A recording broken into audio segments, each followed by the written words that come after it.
Hello Technolovers, gelombang modernisasi alat utama sistem persenjataan atau alutsista di tubuh Tentara Nasional Indonesia terus bergerak dengan arah yang positif sepanjang 2025.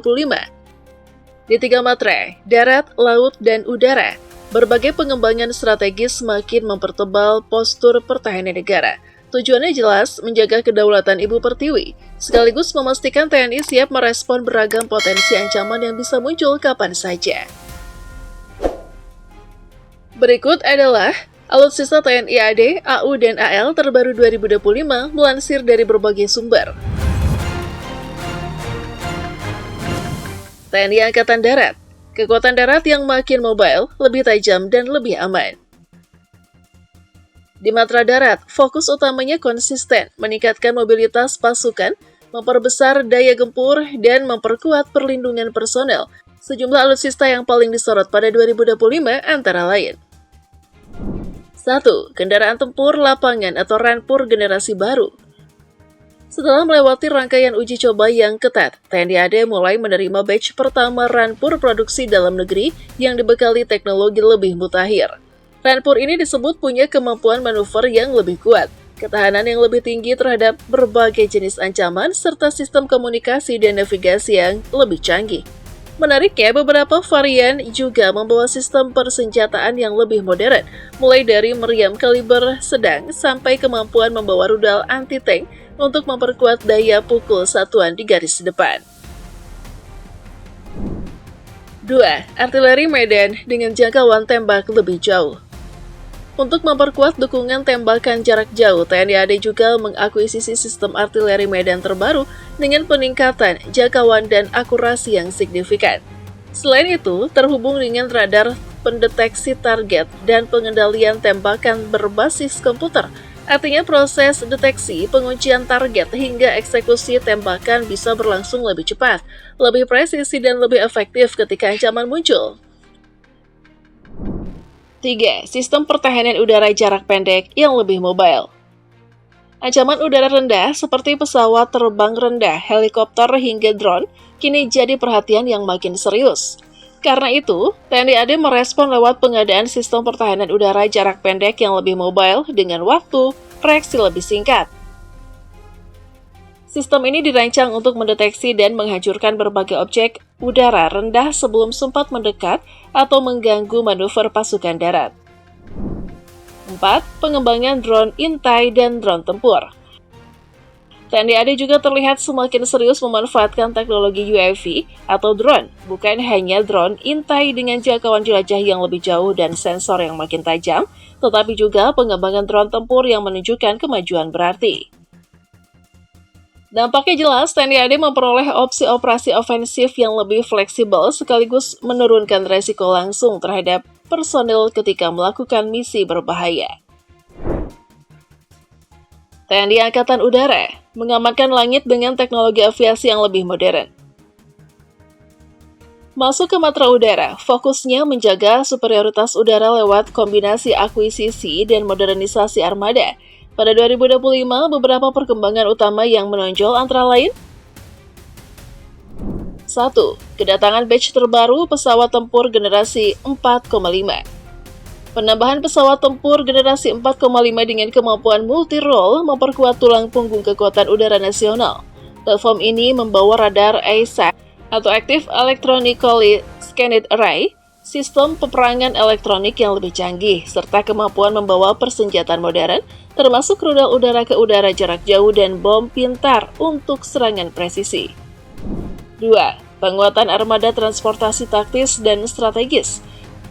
Dalam operasi militer, mobilitas pasukan dan logistik sering jadi pembeda.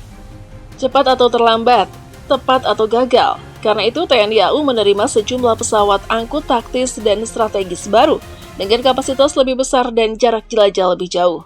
Dengan kemampuan ini, pengarahan pasukan, pergeseran logistik, sampai distribusi bantuan dapat dilakukan lebih cepat ke berbagai wilayah NKRI, terutama saat situasi darurat. 3. Modernisasi helikopter angkut dan helikopter serbu. Armada helikopter juga mengalami peningkatan yang cukup signifikan. Helikopter angkut didorong agar lebih optimal dalam membawa personel dan material.